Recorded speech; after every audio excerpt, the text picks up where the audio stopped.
Welcome back. Welcome back to another week and another episode. Today we thought we chat about a very relatable topic, especially this time of year. I feel like we've come to the end of the year, or almost at the end of another season, and Danelle and I are definitely feeling it.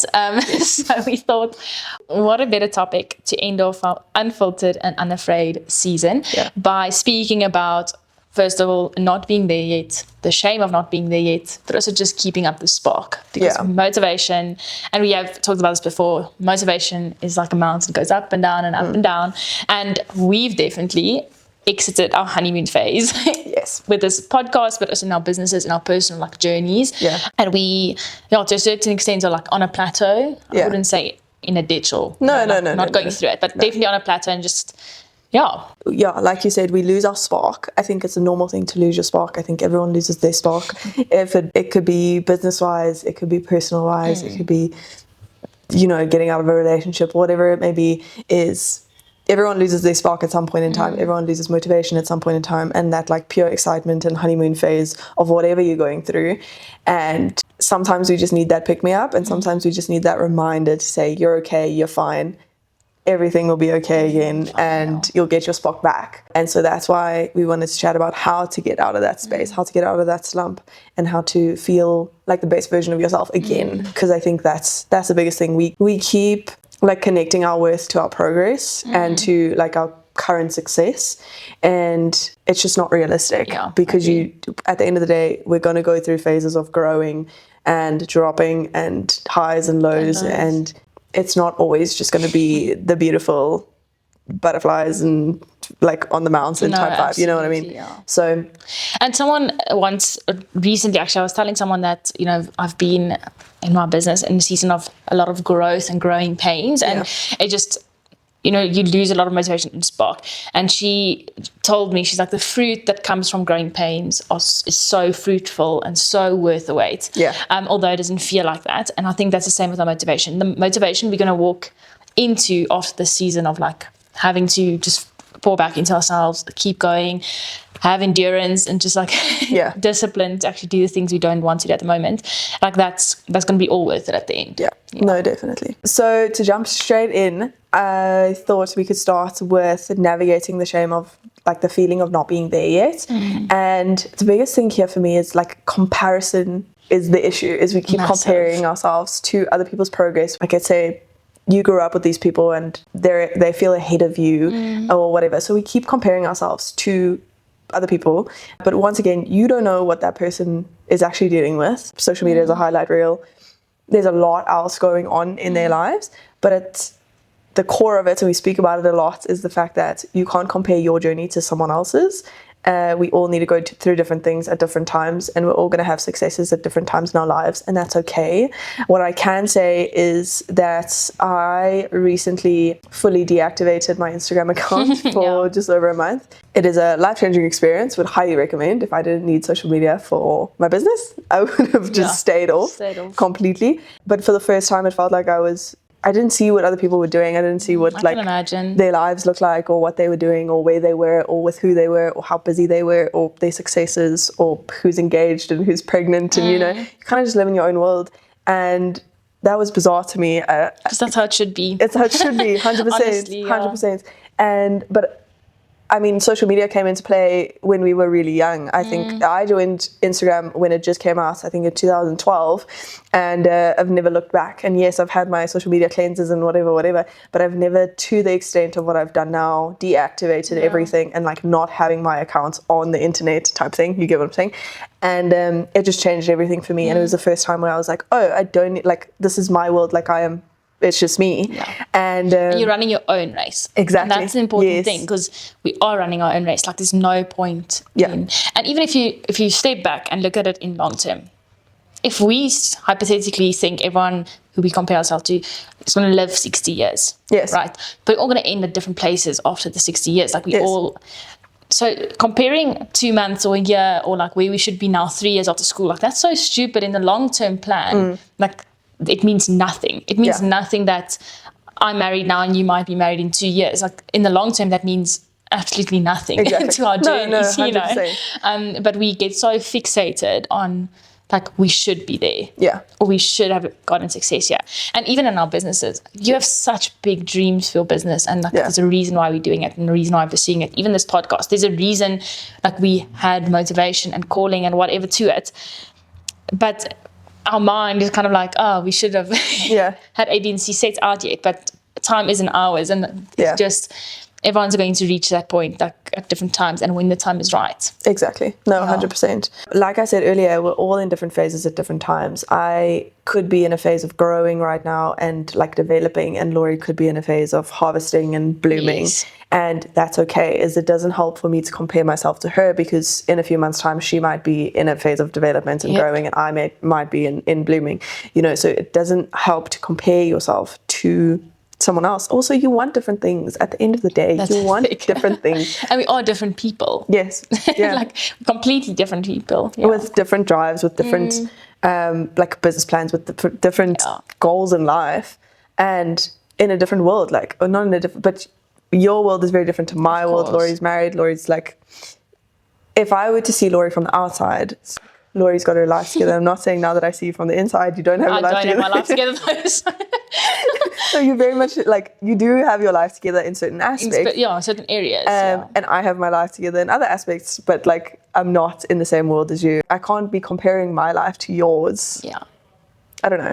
And I also feel like what you're getting to is, especially when it's someone totally different, you're not getting the full picture. Yes. You don't know every second of every day. My point is that we don't get the full picture. So we think because I'm married, I have everything together. But you're missing like 1,020 aspects of my life that you know nothing about, you know? No, 100%. And that's where the comparison is really tough. Something that actually like changed my perspective a little bit is the beginning of this week for me was absolutely horrible, all right? And there was so many things that happened, and everything just crashed and burned at once, and I was in a car accident, and then I fell down the stairs, and it was this and there was that, and I was just like, but she's okay, don't worry. I'm okay, everything's fine, but it was just so dramatic. Yeah. And I was legit driving around in the worst mood in the world, and thinking like, just like, obviously because you're surrounded by other cars, by other people, whatever, and I was just like, wow, like, it really shows you don't know what's going on in someone else's life. And even though like there were so many things that happened, like personal-wise, family-wise, career-wise, everything this week, and I was going through it, doesn't mean the next person's going through it, but they could be going through it even worse, whatever. But once again, it doesn't help to compare yourself to someone else's story. You don't know what their day looks like, or what their week looks like, or what this year's look like for them. Is why are we comparing ourselves when it doesn't matter? Like, we're all just on our own little journey. Yeah. No, I agree with you. One of the toughest parts of any creative journey, or just any journey, I think life in general, is when motivation runs out, when the honeymoon phase, as we'd categorize it, is done. And having the self-discipline, the motivation, everything just to continue.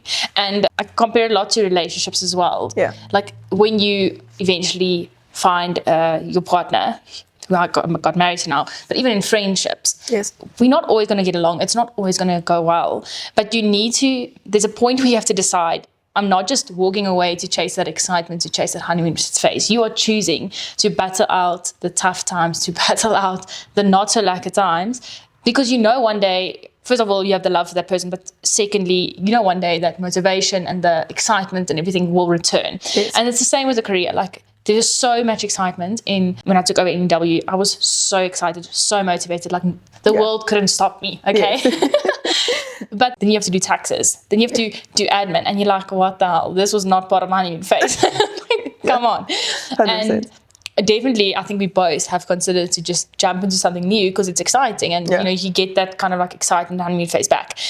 However, there's a point that you have to decide, I love this profession so much. I love this industry. I love this job so much that I'm going to have to stick it through. Because I know it's going to be good again. Exactly, because I know it's going to be good again. And I know I am where I'm supposed to be. Or I know that I'm going to like build the life that I want out of it, if that makes sense. So 100%. It doesn't need to just be, it's going to be good in like 6 months to a year from now. This could be something that helps me build the life that I want in 30 years. And that's okay. That's the thing. Same with relationships. That's actually a really good point. It's the same with relationships. If you know this is the person that you want to spend your life with, and it's hard now, you're there for a reason. Like you're in that relationship for a reason. Yes, it started off good. It started off in the honeymoon phase, but you saw something that you wanted forever. Yeah. And so you're willing to fight for it. You're willing to like stay through the hard and fight through the hard and be present through all these difficult things because you know there's more beauty than bad, if that makes sense. And it's something that you want for the rest of your life. No, exactly. And you know you want to pursue it fully. Like deep down when you go to bed at night, like you know this is the right decision. And the same with the career. Like it can be tough sometimes, and some days are really horrible. And some days you really reconsider everything you've done and chosen. Yeah. But then there's moments of where you have a spark, or Franco's asked me before, do you want to do something else? Yeah. And when I really think about it, I'm like, no, actually I don't want to do something else. Although it's tough and horrible, and it takes a lot of self-discipline, and that's the one thing. How do you keep motivation? I think it's all just self-discipline. I think it comes down to putting in the work, showing up for yourself. And I don't think everyone has that skill. It's a skill that you need to learn. Definitely a skill we have to also manicure and strengthen over time. But it takes a lot of self-motivation, a lot of self-discipline to show up every single day, no matter what. And I'm speaking as if it's very easy. It's not. It's super tough. And there's weeks that go by that I can say I didn't show up for myself or didn't have the self-discipline and needed. And then getting to the next point of sometimes you do need a break and you do need a rest to just rejuvenate your spirit and your creative spirit. But then there's a fine line between knowing when to stick it through, work harder, show off yourself, and when do I need rest and when I actually need to take time to just pour into myself. So it's actually so funny because Laurie and I just spoke about it when we were planning our season 4 and for the podcast, and we were kind of like, we are burnt out creatively. So we want to take the rest, but like, where's the line between, are we supposed to just push through this and push through that, like the creative block, or do we take the rest, or like, how do you balance the rest and the like pushing through as much as possible, right? But it's so important because we've been working on running with scissors, and this is obviously an example that like you guys can see our progress and whatever, but we've been working on running with scissors since Feb of this year, and it's now 11 months. November, and it's been amazing, and it's been like we've grown so much, and it's just been a really cool journey. But at the same time, we're 11 months in, and we're just like, oh my goodness, can we take a full break? Because even though we take 2-week breaks between our seasons, we're working in those breaks for the next season. I was about to say, you see that break, but we don't see that break. It's just maybe like a week. 100%. So that's like where the difficult part comes in. But like what I'm trying to say is you have to understand the balance between rest and where it's pushed through. And that's the thing, right? We can't pour from an empty cup. So at a point we need to stop and say, okay, we need to fill this cup. However, as you said, like us taking a 10-week break, that would put us back realistically so far. So is it worth it? No. Force, let's say, a 2-week break, to force it and say for 2 weeks, we are just really just pouring back into ourselves creatively, like that's important. That's what we can do realistically now. And I think that's good enough for the time for now. Eventually, I'm sure we'll be at a place we'll be able to take 10 weeks. But right now with our journeys, we're just not there. And that's okay. Definitely. And that's fine. I think that's healthy. My granddad always says is you can rest when you're retired. So there you go. That's our piece of advice. No. And just to quickly touch on like the psychology of one of those dips, or losing your spark or losing your motivation, is it's normal, it's natural. There's no more instant gratification like in the beginning when you had all those little fun, exciting projects. And like you said, then you have to start doing taxes and all the fun things. It's super fun. And like dealing with difficult clients and that type of stuff. The gratification and instant gratification like goes away because you've now finished all the fun parts, like designing your logo and starting your marketing and doing all the fun shoots. And then at some point that is going to drop, right? There is going to be a dopamine drop because you're not, the instant gratification doesn't come as much as it did in the beginning with the excitement and the joy and the like fun things. It's like a relationship, for example, it starts out really good and then you need to start putting in the work and then it's like, oh my goodness, it's not the super excited, oh I get butterflies every time I see you, whatever. Then you start going into like the hard stuff and how your trauma is affecting the relationship and whatever. That dopamine drop makes a big difference. And so I even said in the last episode, but my biggest thing or what I realized while filming that episode was we need to keep ourselves inspired through these drops. And I think that's when you have a drop, take that space and try and get yourself inspired and excited again, and take yourself back to, why did I start? Like, you need that reminder, because you're not just there, you're not there for the bad, you're there for the good, and you need to just remind yourself what the good is and what the end goal is and what the beauty of it is. Yeah, no, I agree. And it's really important to not define who you are by where you think you are in your journey. Yes. And I can speak on, like, because you're so hard on yourself a lot of the time. Yeah. And constantly when people are like, yo, that was such a beautiful dress, and I've sold 0 of that dresses. Literally, no, next. And I've been on my top of myself for, like, that was a horrible decision, whatever. You know, you judge yourself. And then someone says that to you, and they're like, you're so good at what you do, you're such a whatever. Not to blow my own horn. But then sometimes you're like, I shouldn't be so hard on myself, because I'm not defined by where I am in a journey. Just because I'm making 0 sales has nothing to do with my capabilities necessarily. It's just like with how my business is going, how South Africa is going, the market's going. Exactly. There's so many factors. And I shouldn't stop because I'm just hard on myself. You understand what I'm saying? Exactly. Like, it's so hard not to define yourself, but you shouldn't, because you're so much more, and there's a reason you're there, no matter where in your journey you are. And it's actually a really good example. It's just because this item has made 0 sales doesn't mean your other items are now like shit. Like, I've discounted all the other 100 sales I've made. Yeah, exactly. Because such a practical example, because we go through phases where things work and then things don't work, right? And once things don't work, then somehow our identity is connected to, oh, that thing didn't work, and so we're a failure and we're so bad at whatever. Yeah. Then you're discounting every achievement that you've ever had. Okay, even though this project didn't work, this one was great, but now because this one it didn't work, they were all like went to shit. Exactly. Like, that's I'm not actually how it a failure, and nothing worked. Exactly. In my life. So it doesn't help to quit in those phases, because come on, like, we've had phases with the podcast, for example, where things go really well, and then other times things really, like, 0 views, and it's really People tough. watch 2 seconds of the podcast. Yeah, exactly. And it's so tough in those phases to keep going, but then at the end of the day, someone will come up to me and say, this episode really, really helped me, and then I'm like, see, this is exactly why we do this, and this is why we need to push through the hard seasons and push through the episodes that don't get views, and that's okay. Is putting in the work now will lead to growth, even if it doesn't do well. Like, putting in the work will never not lead to growth. Does that make sense? Yeah. When you think of the momentum you had when you started a project or started something new, I don't think you lose it. I just think it comes in different forms and different ways. Yeah. And it's important that you can't just continue in momentum in one area. Maybe it is time to shift that momentum to another area of your business, and that might feel slow and might feel not as productive. And we should focus on, we don't have to restart every time we feel like it's not working, or we've lost motivation, we've lost a spark, we've, at like a roadblock. And it might just be about redirecting it and like changing that direction rather than restarting it.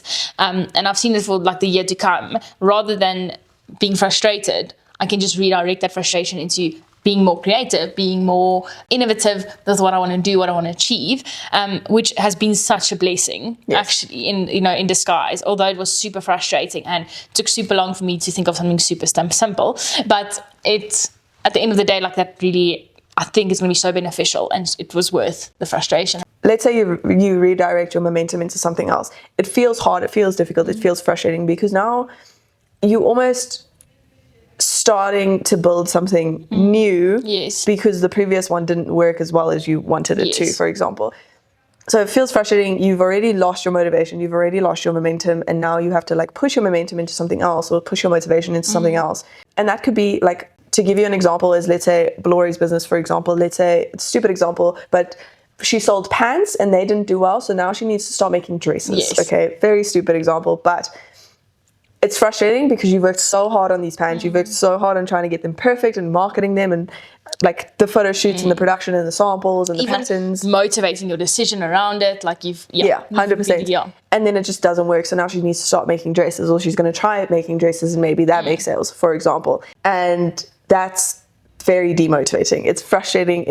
You've put all this work into one project that hasn't done well, so now redirect your momentum into something slightly different, and for the first few months it's going to feel hard, because then you start again, you start making new patterns, new samples, pick new fabrics, do the marketing again, photo shoots, everything. But you never know, maybe in 3 months' time, the dresses sales are through the roof, and then all of that work and all of that frustration, all of that like redirection of motivation was so worth Exactly. that frustration, if that makes sense. So it's painful, but sometimes we just need to take a step back. And also the biggest thing for me is I think at some point you realize you've maybe outgrown the goals that you set for yourself, or the plans that you set for your life, or whatever. Is those things change because we change. And so that's okay to redirect those things, and redirect your career, or redirect your relationships, or redirect who you are, whatever it may be. Exactly. Is it's okay,